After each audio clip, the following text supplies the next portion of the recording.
Hi everyone, today I wanted to talk about GPSR. Now if you haven't come across this before, it stands for the General Product Safety Regulation, and it came into place in the EU on the 13th of December 2024. Now if you trade in the EU, if you sell products in the EU, you really need to know about this. If you aren't compliant with this regulation, there are some pretty hefty fines. And somehow I was not aware of this regulation until fairly recently. I received a newsletter from the agency that I use for my school author visits, and coincidentally, if you need a school author visit, I'll link below where that information is on my author visits. But yeah, their newsletter came out to me and said, as one of their authors, and said, so do you know about GPSR and what are you doing to ensure that you're compliant? And I thought, don't know what you're talking about. And I had a read of what they were linking to and had a look on the internet and thought, wow, this actually really does impact me and I need to make sure I know more. So I did a whole load of reading and I wanted to share with you what I found out. Now, before we go any further, I will say I am not a legal expert in any stretch of the imagination. My background is as a teacher and as an author. There is no legal experience there. So this is not advice. This is just me sharing what I've read and my interpretation of it.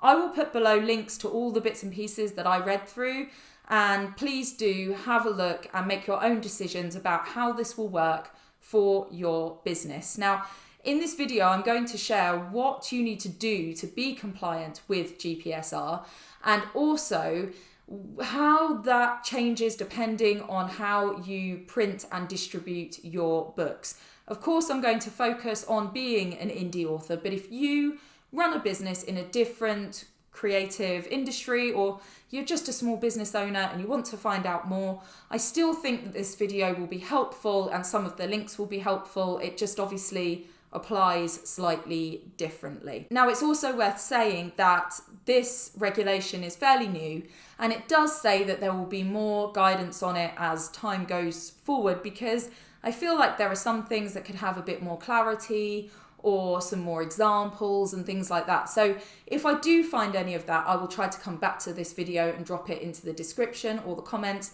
And please do feel free to share any of that useful stuff yourself. But often as these things bed in, we get a little bit more information about what we can do, because frankly, for the most part, small businesses are no longer going to be able to are not going to be able to comply and will no longer be able to trade in the EU. So there are examples when that's not the case. So don't just click away and go, well, that's it.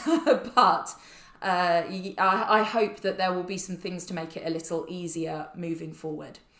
So GPSR was designed to ensure that products sold in the EU, including books, are safe. So it's all about there being transparency of information. You can find it, you can ask for it, you can access everything that you need. And books, I mean, realistically are not going to be a particularly dangerous item, but nonetheless, it's a blanket thing and it's ensuring that information about how that thing was manufactured and any issues around it, that's all very transparent. Now, it doesn't cover digital products, so your ebooks and your audiobooks are okay. But your books, your paperbacks and your hardbacks, those are going to be affected by GPSR.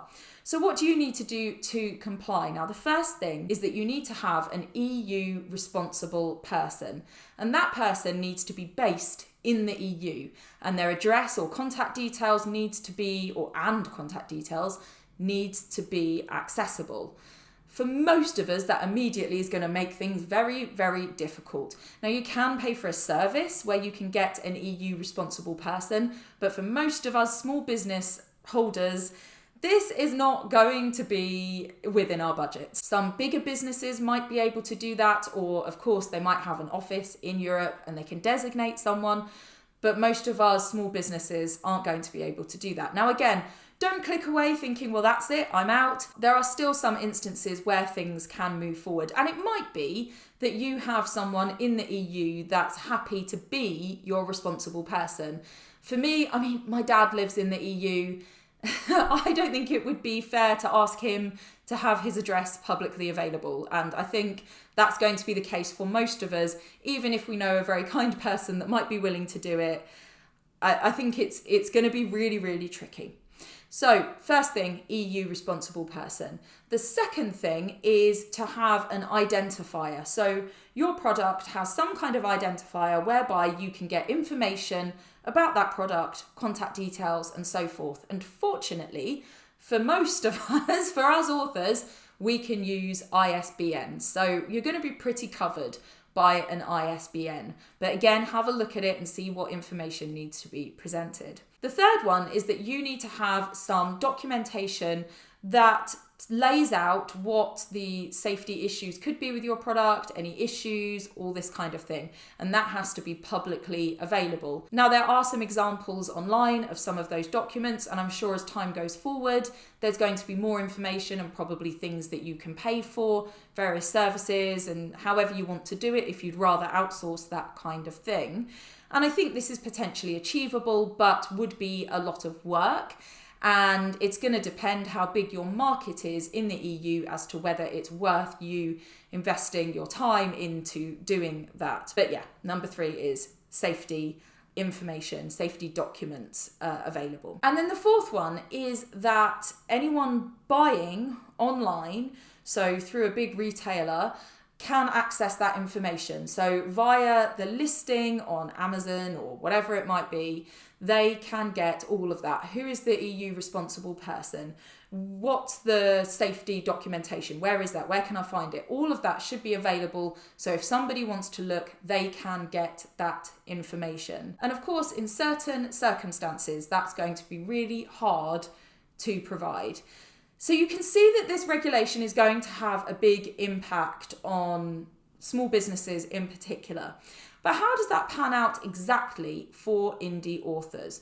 Well, first of all, in fact, it only applies to products manufactured after the 13th of December 2024. So if you had a book printed before that date, it's okay. You don't need to do that stuff. If it was available in the EU, it can continue to be available in the EU without you needing to do any of those things.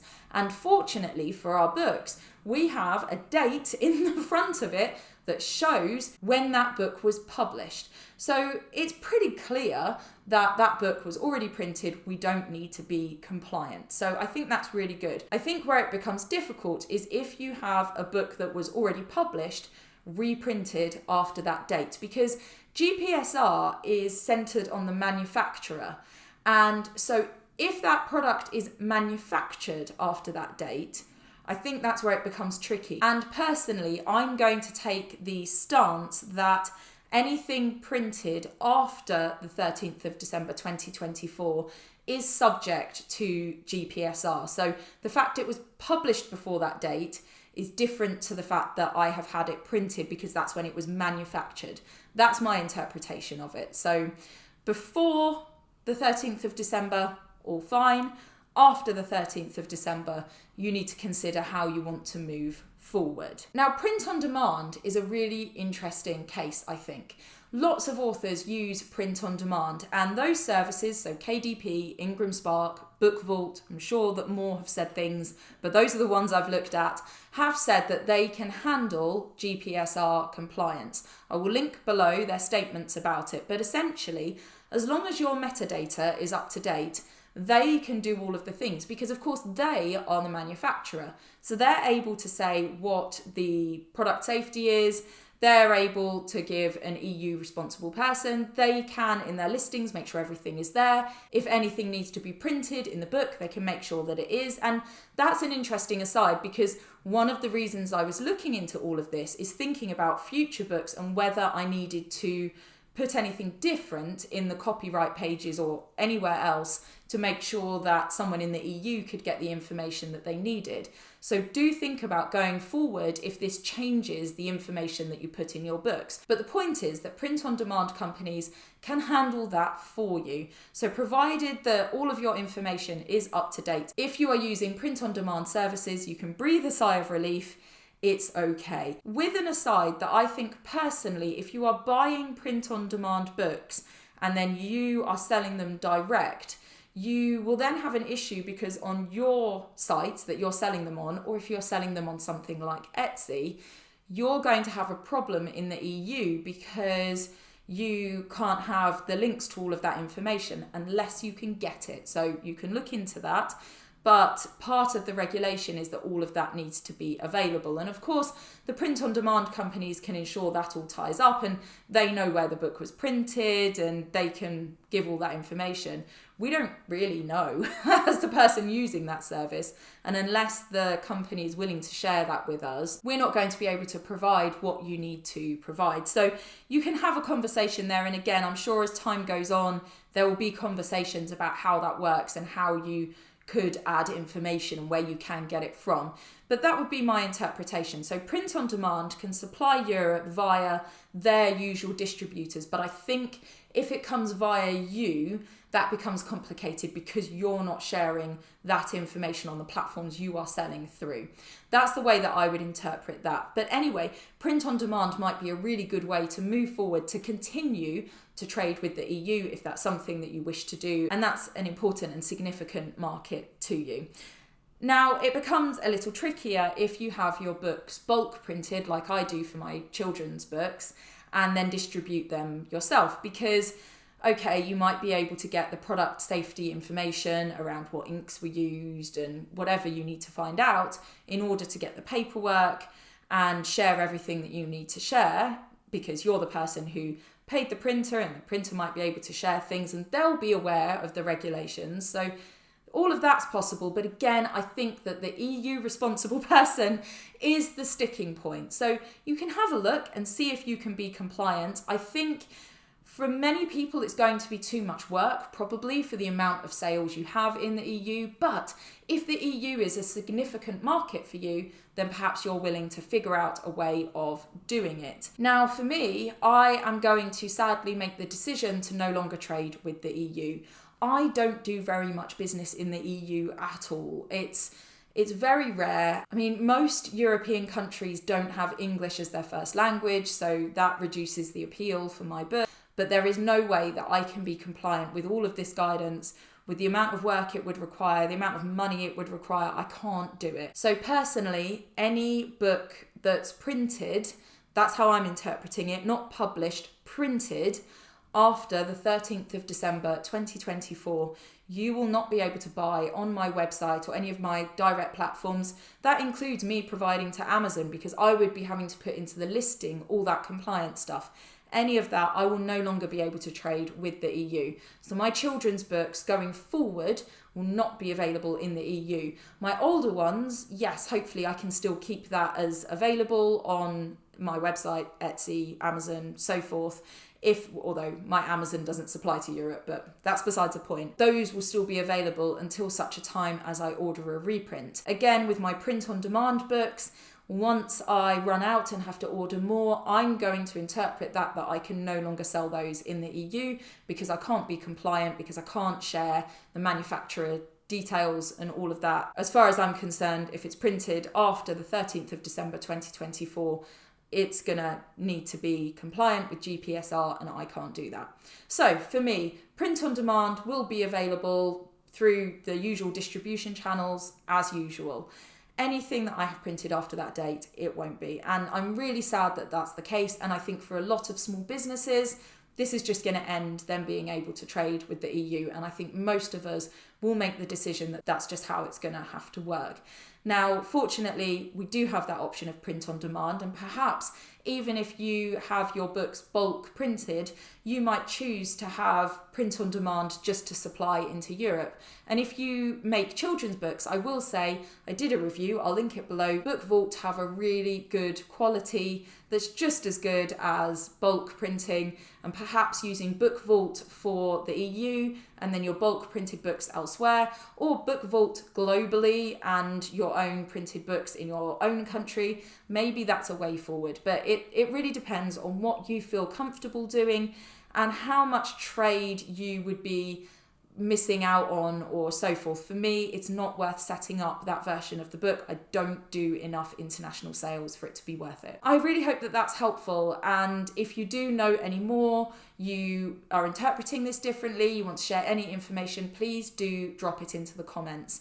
I do think this is going to make things tricky, but we do have to be compliant with regulations. We don't want to be hit with a fine. It's really important to be up to date on anything that is relevant to the way that we do business, and to do our very best to ensure that we follow the rules. So please hit like if you did find this useful, and don't forget to subscribe if you haven't already for more videos like this one. Take care.